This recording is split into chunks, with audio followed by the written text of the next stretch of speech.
넘치는 우리 3반, 선생님과 함께 창의적인 민주시민으로 성장할 준비 되었나요?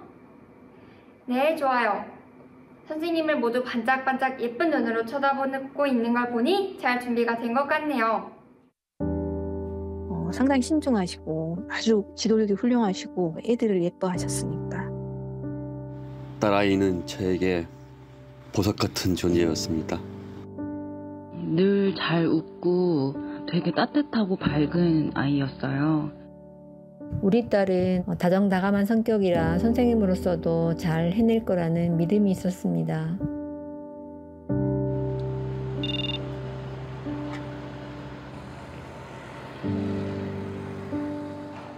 학교에서 교사가 극단적인 선택을 했습니다.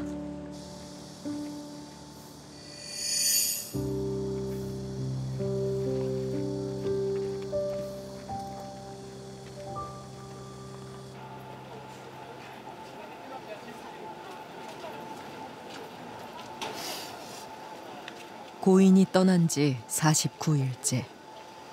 그저 저는 학부모일 뿐인데 이런 상황에 선생님들의 목소리를 귀담아 들어줄 수 있는 사람들이 점점 늘어났으면 좋겠고, 앞으로 대한민국의 교육이 좀 바로 서는데 좀 큰 한 걸음이 됐으면 좋겠다 이렇게 썼습니다. 기사에서 보는 내용들이 너무 제 얘기고 공감되는 게 너무 많아서 더 힘들어도 좀 버텨보자 하고 있었는데 계속 이런 일이 생기니까 마음이 많이 안 좋습니다.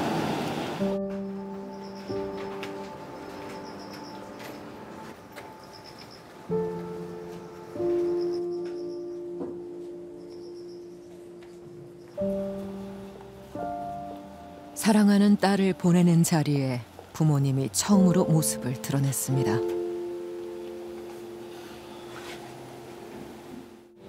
오늘 우리는 24년의 짧은 생애를 살다간 한 젊은 선생님을 추모하기 위해 이 자리에 함께하고 있습니다. 아이들을 사랑했고 교직을 자랑스러워했던 고 선생님, 고인이 진정 사랑했던 사람들과 함께 고인이 영혼에 담겨있는 이곳 서울 서희초등학교에서 우리는 그의 영원한 안식을 기원하며 49제 추모식을 거행하겠습니다. 만약에 언니가 살아있었다면 언니는 다른 사람들의 아픔을 공감하고 또 세상을 바꾸기 위해서 함께 힘을 모았을 거예요. 언니는 사려 깊은 사람이었고 교사이자 동시에 한 시민으로서 성숙한 인격을 가진 사람이었으니까요. 우리 반 아이들 다들 착하고 예쁘다고 너무 잘됐다고 칭찬을 아끼지 않던 언니의 그 마음을 교사인 어머니의 뒤를 이어 오랜 시간 꿈꿔온 교단에 선 박 선생님. 지난해 3월 서초구의 한 초등학교로 발령받아 1학년 담임을 맡았습니다. 그런데 학급에 일이 생길 때마다 학부모의 민원은 선생님에게 향했습니다. 학부모도 협조도 잘 안 해주시고 계속 선생님 탓을 하고, 그런 와중에 이런 사건 터지면은 밤 9시, 8시 연락도 오고 문자도 밤 9시 왔더라고요. 교실은 고통스럽고 두려운 곳이 되었습니다.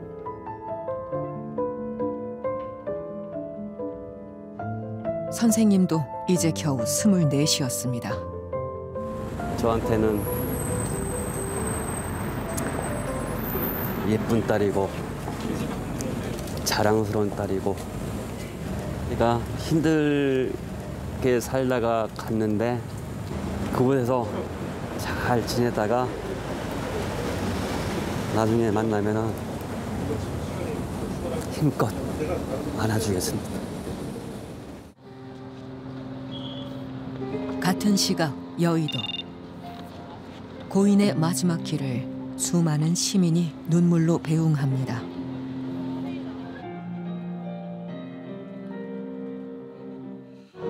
앞으로 선생님께서 받으셨어야 할 카네이션을 선생님 가시는 길에 채워드리면 좋겠습니다.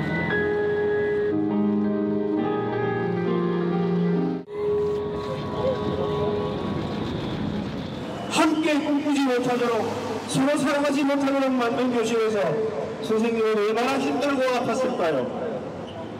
우리들 아픔 대신 안고 가신 선생님 미안합니다. 사랑합니다. 고인이 하늘의 별이 되어 우리 곁을 떠난 지 오늘로 49일이 지났다. 그러나 진실은 아무것도 밝혀지지 않았고 현실은 아무것도 바뀌지 않았다.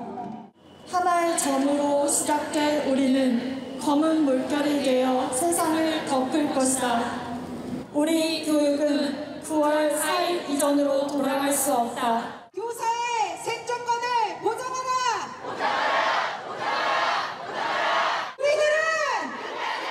박 선생님이 떠난 자리엔 아직 풀지 못한 숙제가 남아 있습니다.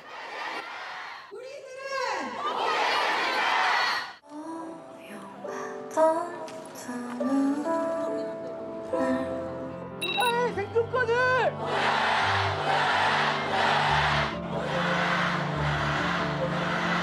우린 가르치고 싶고 학생들은 배우고 싶습니다.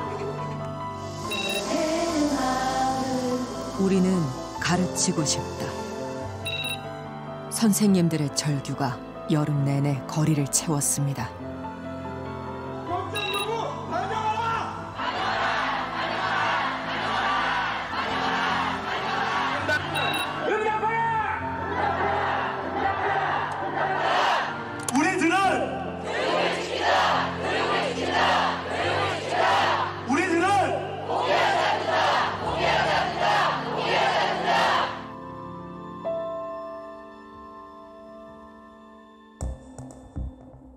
안녕하십니까, 유종훈 PD입니다. 이번 주 월요일 공교육이 멈췄습니다. 교실에 있어야 할 선생님들이 거리에 섰습니다. 그런데 지난 일주일 동안에도 3명의 교사가 잇따라 사망했습니다. 2년 전 경기도의 한 초등학교에서 2명의 교사가 스스로 목숨을 끊었습니다. 잇따라 스스로 목숨을 끊은 사실이 뒤늦게 드러났습니다. 한 학교에서 연달아 발생한 비극. 김은지 선생님의 유족을 만났습니다. 아, 네네, 들어왔습니다. 가장 최근에 찍은 사진. 딸의 그런 추억을 어떻게 하루아침에 다 없애겠어요? 초등학교 교사이던 딸이 스스로 목숨을 끊은 건 2년 전. 어머, 불편해서. 아유, 은지가 정말 사랑하는 고양이 나나. 은지가 너무너무 사랑했었죠. 은지가 여행 다니면서 사다 놓은 것들 제가 여기다가 옮겨놨어요. 또 제 나름대로 행복했던 시절들. 오빠하고 그때 초등학교 때. 전교 1등을 놓친 적 없던 딸은 어머니의 자랑이었습니다. 엄마 아빠랑 같이 홍도 여행 갔을 때 제가 이렇게. 아이고. 아, 이거 안 버리셨어요? 최근에 옮겨놨어요. 이제 딸 유품들 함께 나중에 일도 정리되면 이거 이 향기를 느끼려고 그냥 이거 하나 놔뒀어. 입고도 제가 출근도 한 번씩 해보고. 오랜 노력 끝에 교사라는 꿈을 이뤘습니다. 이거 입고 출근할 때 은지 엄마가 네 옷 입고 출근한다.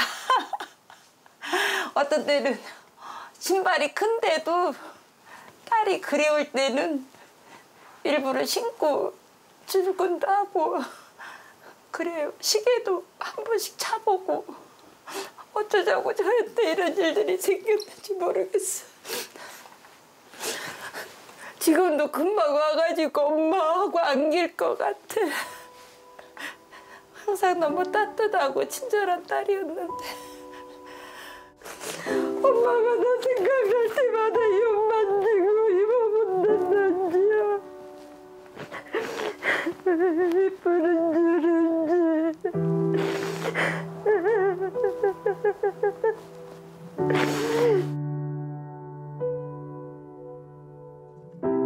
김은지 선생님은 초임교사로 의정부의 한 초등학교로 발령받았습니다.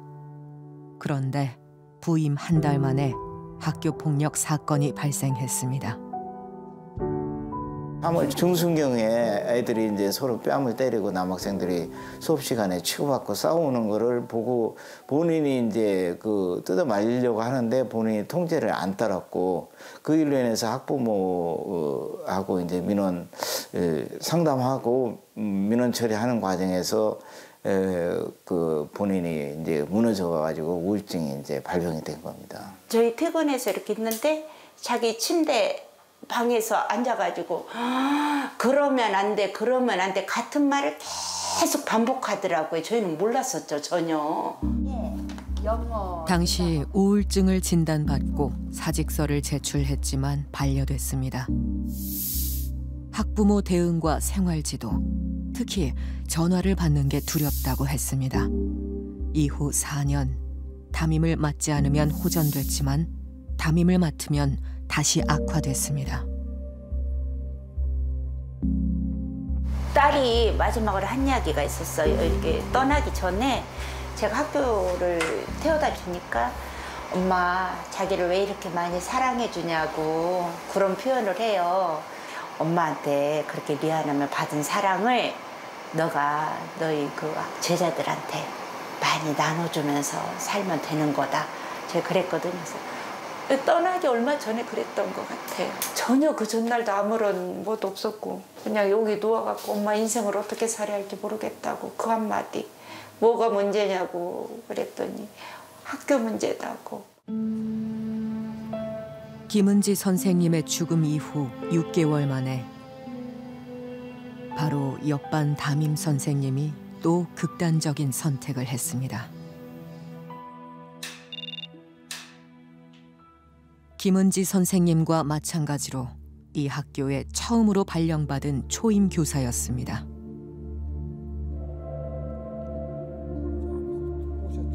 이영승 선생님은 교대 졸업 후 군 입대도 하기 전에 부임했습니다. 하라고 선생님 하라고. 그래서 그게 후회스러운 거죠. 그래서 더 선생님 들어가지고 나 사람 죽인 거예요. 아이들에게 다정한 선생님, 동료들에겐 성실한 후배였다는 이영승 선생님도 교직 생활 4년을 넘기지 못했습니다. 마지막 우리 영승이가 1시 55분에 밤에 아이들은 평범한데 제가 일이랑 안 맞는 것 같아요. 하루하루가 힘들었어요. 죄송해요. 마지막까지 아이들을 감쌌습니다. 1시 55분에 보내놓고 8시 반에 죽었어요. 그동안 잠 못 자면서 얼마나 고통을 줬어요. 선생님을 괴롭게 한 것은 부임 첫 해 발생한 이른바 페트병 사건. 미술 시간에 페트병을 자르다 학생이 손을 다치는 사고가 발생한 겁니다. 학교 안전공제회를 통해 보상이 이뤄졌지만 선생님 개인을 향한 민원은 계속됐습니다. 이영승 선생님이 군에 입대한 뒤에도 민원은 이어졌습니다.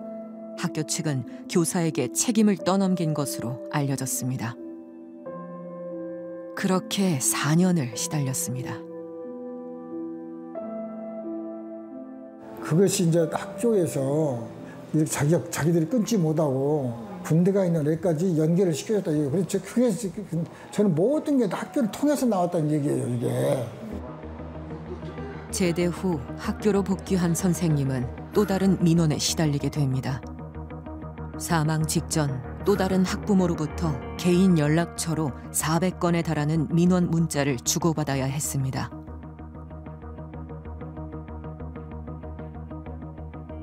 사망 당일 오전에도 민원이 이어졌습니다. 돌아가신 걸 모르고 오전 11시 51분에도 선생님 오늘 감기로 조퇴합니다. 학교를 통해 사망 소식을 전해 듣고 장례식장에 나타난 학부모. 저희 영승이 보러 오신 거 맞죠? 영승이 아는 그 학부모님이 맞으신 거죠? 근데 왜 성함이나 학생 이름도 말씀을 안 해주시죠? 방송국이요 써주시거나 아니면 저희 부모님한테 인사라도 해주세요. 인사는 드렸어요, 저는. 인사 안 하고 거잖아요, 어머니. 어머니, 여기 놀이터예요? 남의 장례식장이 놀이터예요? 아니, 저한테 화낼 거 아세요? 누구 아프면 되는 게 안 해줬잖아요. 사망 전날에는 또 다른 학부모의 방문이 있었습니다. 여러 명이 저희 아이들을 좀 지속적으로 정신적으로 좀 은따라고 하죠. 아이들을 불러다가 니네가 그동안에 우리 아이를 괴롭힌 거 인정을 하고 저는 공개 사과를 요구를 한 거예요. 굉장히 어려운 건 아니라고 생각을 했거든요. 저는 그 정도는. 본인은 그걸 못 하시겠다고 하시더라고요.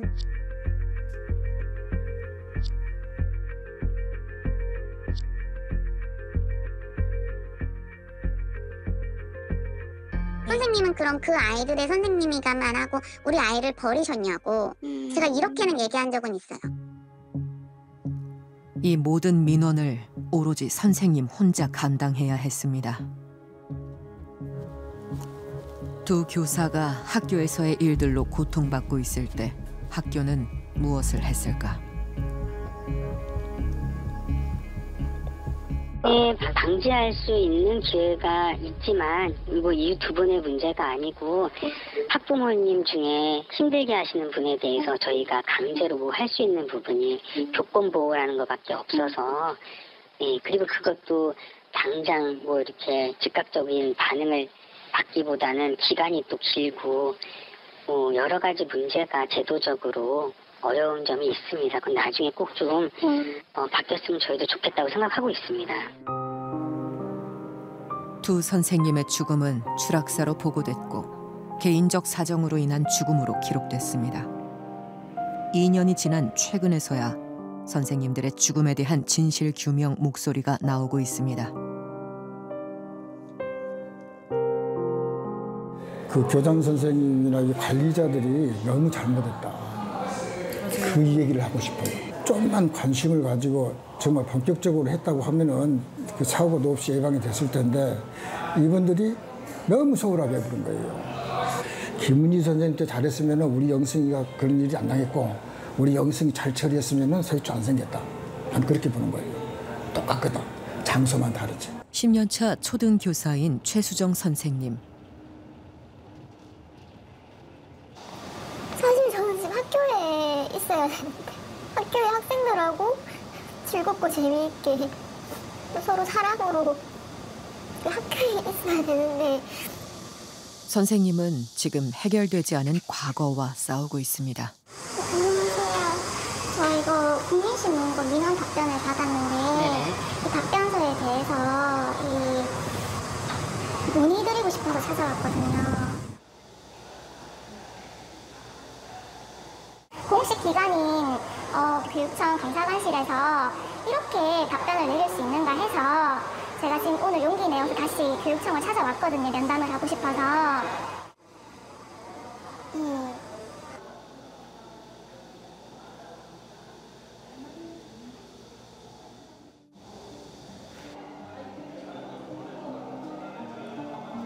무엇이 선생님을 무너지게 만들었을까? 초임 교사 시절 교사로서 그리고 한 인간으로서 존엄성을 짓밟힌 그날 이후 선생님의 시간은 멈춰 있습니다. 제가 발령받기로는 2013년 9월 발령을 받고 2014년 11월 11일에 그 일이 생긴 거예요. 이제 갓 1년 지난 선생님이었죠, 제가.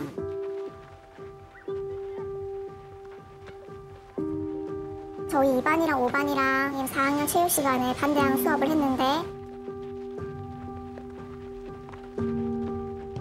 저희 반이 이긴 거예요. 그래서 쟤네도 울고 있다라고 이렇게 이제 손가락질을 했나 봐요, 멀리서.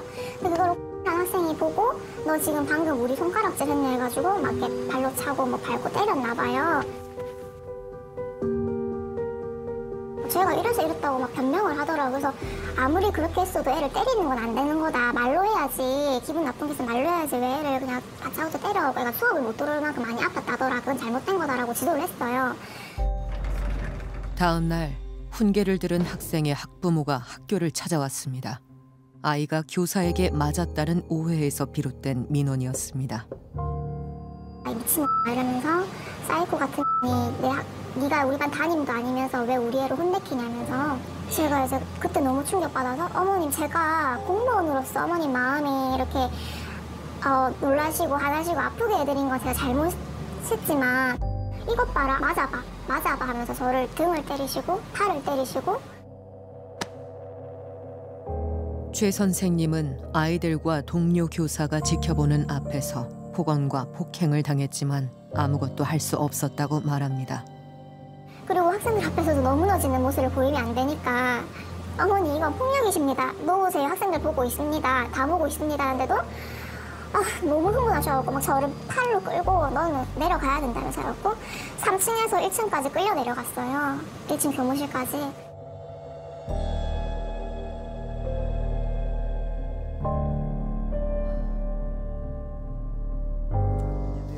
당시 이를 목격한 아이들을 찾아봤습니다.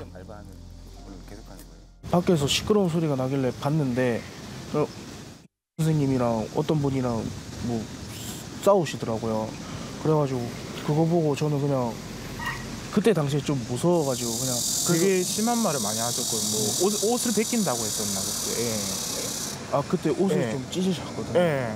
몸싸움 하시면서. 예.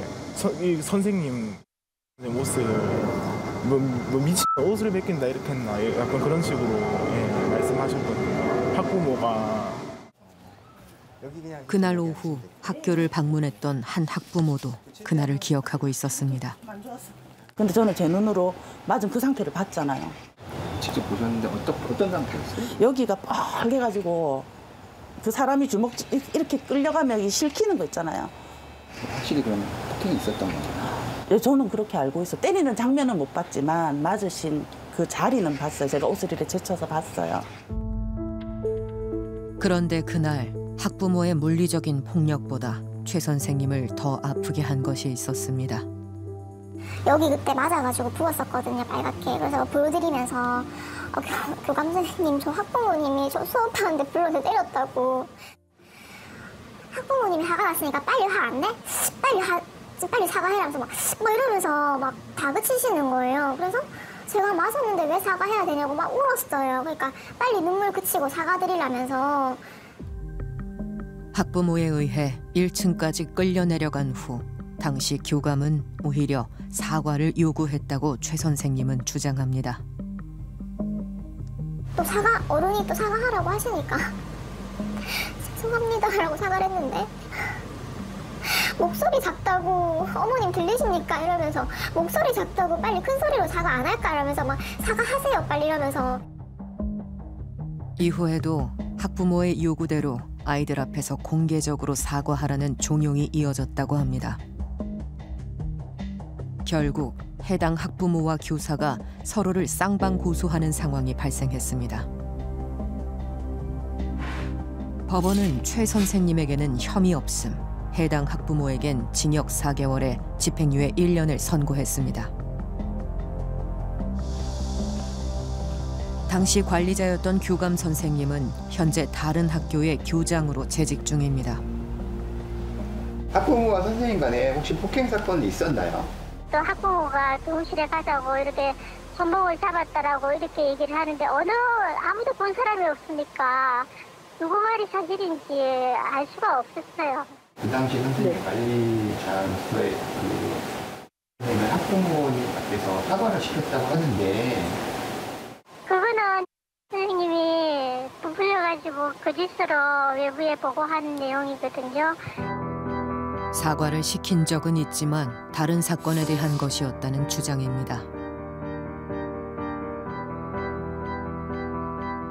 서로 간에 쌍방 고소를 하고 그 이후에 선생님은 무혐의가 나왔고 학부모는 집행유예가 나왔잖아요. 그거를 몰랐어요. 저는 지금 듣는 겁니다. 지금 듣는 이 처음입니다. 그거를 제가 왜 알고 있어야 돼요? 누가 알려줘야 하지. 그거를 제가 아는 체에 했다가는 또 무슨 동면을 당하려고. 그 일을 정리하고 별일 없었으면 그냥 내려놓을 수도 있어야 하는데 정말로 그 선생님 생활을 할 수 있는 사람인가 그런 의문심입니다. 법원의 판단은 끝났지만 최 선생님의 고통은 아직 현재 진행형입니다. 당시 교감 선생님이 교장으로 근무 중인 학교로 발령받게 된 겁니다. 2020년에 이제 파견이 끝나고 복귀를 했는데 그 당시 그 교감이었던 분이 교장으로 승진한 학교에 제가 발령을 받은 거예요. 또 그때부터 또 악몽이 시작됐던 거죠. 이제 또 해당 교육청에 다른 곳으로의 발령을 요청했지만 묵살됐습니다. 선생님들이 안 가는 저 오지 점수 없는 오지 학교라도 괜찮으니까 학생만 있으면 괜찮으니까 제 이사 갈 테니까 제발 이 교장 선생님, 이 교감 선생님 계신 학교 저 호랑이굴에 넣는 거라고, 저 악마굴에 들어가는 거라고. 결국 최 선생님은 당시 교감 선생님과 같은 학교에서 1년을 더 근무해야 했습니다. 이사가 이렇게 민원 제기한다가 모두 다 받아주고 대신에 다시 처리하고 바꾸고 이렇게 하기에는 민원 제기 때마다 바꿔야 될 사항이면 인사 자체가 굉장히 혼란스러운 부분이고. 당시 폭행 사건 당사자였던 학부모는 그날을 기억하고 있을까? 선생님도 조금 예민을 하셨고 있었겠죠. 이거 아마 알아보시면 아시겠지만 그 사건을 다시 파헤친다는 것 자체는 잘못되신 것 같아요. 그 교감 선생님이 그 당시에 교무실에 데려가서 혹시 사과를 시켰는지 그것만. 그게 왜 궁금하신데 교장 선생님한테 전화해서 물어보세요. 저는 기억도 안 나요. 지금 시간이 몇 년이 지난 건데. 그리고 더 이상 그 얘기에 대해서는 안 하고 싶어요.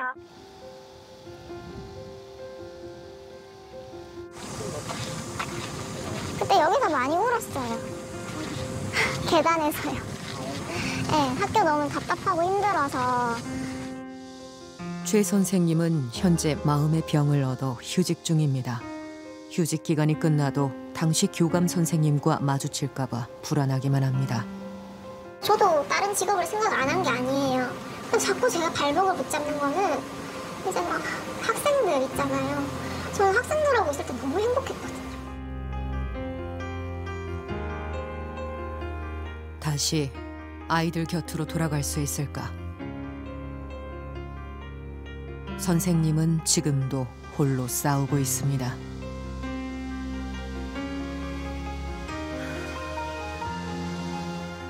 사람들은 그러죠. 너만 있으면 다 끝난다. 근데 이번에 서희초 선생님을 보면서 그게 아니라는 걸 깨달았어요. 한 명의 선배 교사라도 이거를 투쟁을 하고 부당함을 맞서 싸워야 후배들이 보호가 되고 교권이 보호가 되는구나. 지난 3년 동안 교권 침해 사례는 약 6천여 건. 이 중 관할 교육감이 수사기관에 고발한 사례는 단 14건에 불과합니다. 경기도의 한 초등학교. 선생님의 하루가 시작됩니다. 안녕하세요. 왔어.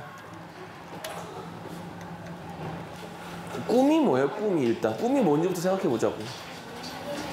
자기 자신이 이루고 싶은 것. 또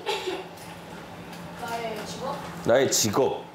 직업은 어떤 꿈을 이루는 하나의 수단이 될 수 있죠. 목표. 내가 도달하고 싶은 목표. 또. 자, 일단은 여기까지 하고 쉬는 시간 하시죠. 수업 시간이 끝나도 선생님의 업무는 계속됩니다. 저학년일수록 수업 외에 생활 속에서 지도할 일들이 많습니다. 무슨 일이야? 울고 있다고? 네. 얘 왜 바닥에 이러고 있어? 가만히 있어봐. 아니, 저를 당겨가지고 내가 돌렸어. 안 왔어? 얘는 힘이 엄청 나구나 너. 아니 여기서 그 재순이 많이 아팠어요. 야, 그 대신 상대를 아프게 하지 마. 아니 제가 아프게 안 했어요. 저 가만히 있었어요. 숨 쉬어봐, 숨 쉬어봐, 숨 쉬어봐. 하루에도 몇 번씩 투닥이며 크고 작은 소란이 벌어집니다. 아직 어린 아이들이기에 당연한 일입니다. 많이 아프면 얘기해. 됐어, 그럼 수업하자. 아이들이 복도에서 이렇게 쫙 뛰어가요. 그러면 이제 위험하고 이러니까 제가 보면서 저기 이미 멀리까지 뛰어가는 애한테는 얘들아 뛰면 안 돼 라고 소리 질 수 있잖아요. 큰 소리로 전달하기 위해서. 근데 그게 아이가 불안감을 느꼈다 그러면 사실은 아동학대 될 수 있는 거죠. 대부분의 부모님들은 그러지 않지만 어쩌다 한두 명 그런 부모님을 만나면 그게 아니고 그게 지속된다면 이제 이제 그 사람 그런 일을 겪는 교사 입장에서는 인간적으로 본인이 견디기 힘든 거죠. 교사의 생활 지도가 정서적 아동학대로 신고될 수 있는 현재의 상황은 많은 교사들에게 불안감을 안기고 있습니다. 가정에서 발생한 아동학대에 대응하기 위해 만들어진 아동학대 처벌법이 학교에 무분별하게 적용되기 시작한 것. 다른 학생들의 학습권을 침해해도 사실상 제지할 방법이 없습니다. 아동학대란 이름 앞에 손발이 묶인 교사는 무력하기만 합니다. 올해 같은 경우는 부쩍 아이들이 수업하면서 선생님이 정당한 생활지를 해도 아이들이 선생님 저 아동학대 신고할 거예요. 아이들이. 그리고 학부모들도 어떤 민원을 제기하면서 민원 안 들어주면 저 아동학대로 신고할 거예요. 이런 것들이 그냥 자연스럽게 나와요. 네. 그러다 보니까 선생님들은 정당한 교육 활동이 위축될 수밖에 없고 그리고 되지도 않는 민원에 대해서 고민할 수밖에 없고 이 피해는 오롯이 학생들한테 가는 것이죠. 경기 고양시와 전북 군산시에서 초등 교사가 또 극단적 선택을 하는 사건이 발생했습니다. 현직 교사가 숨진 채 발견됐습니다. 지난 일주일 동안에도 선생님들의 안타까운 소식이 끊이지 않았습니다.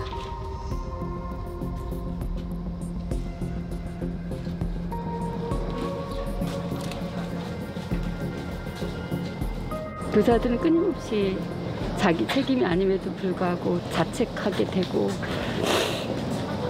힘들게 되는데 근데 이게 정말 몇 번이나 더 앞으로 더 죽어나가야지 정부가 귀를 기울일지 그게 너무 안타깝습니다. 또다시 학교에 추모 공간이 차려졌습니다. 비극은 지금도 반복되고 있습니다. 선생님들을 세상 밖으로, 교실 밖으로 내몬 것은 무엇일까?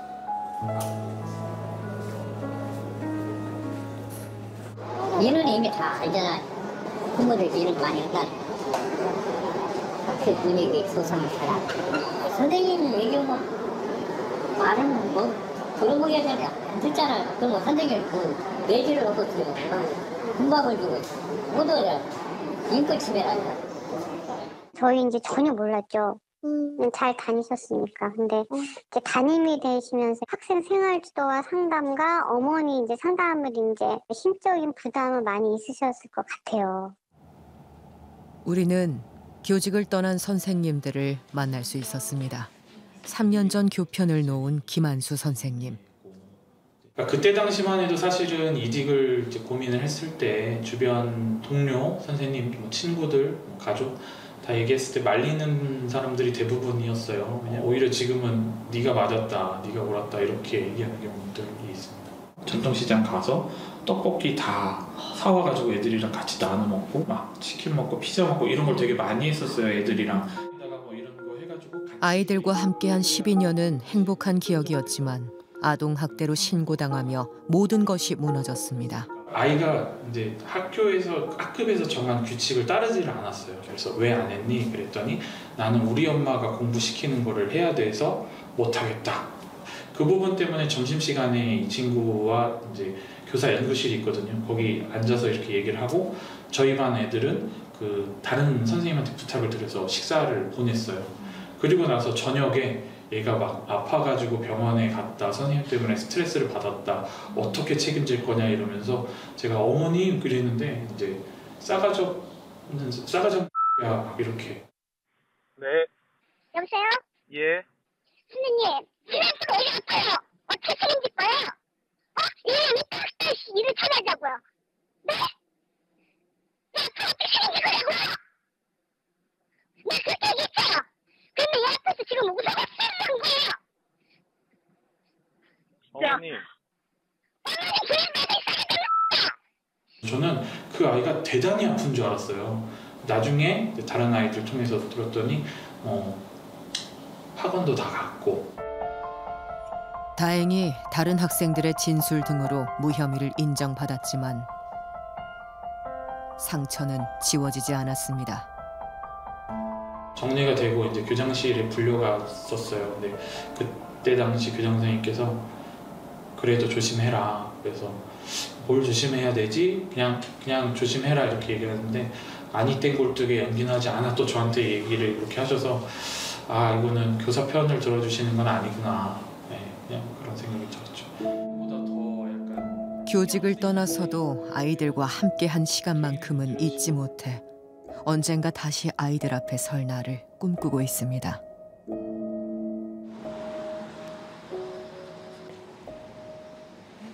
열정 가득했던 5년차 초등교사 이지훈 선생님도 올봄 교편을 내려놨습니다. 사실 제 교직의 모든 곳이 담겨 있는 곳이라고 할 수 있어서 그래도 1년 전에는 제가 출퇴근했던 곳인데 조금 아예 다른 의미를 갖게 된 장소 같아서 좀 어색하게 느껴지는 것 같아요.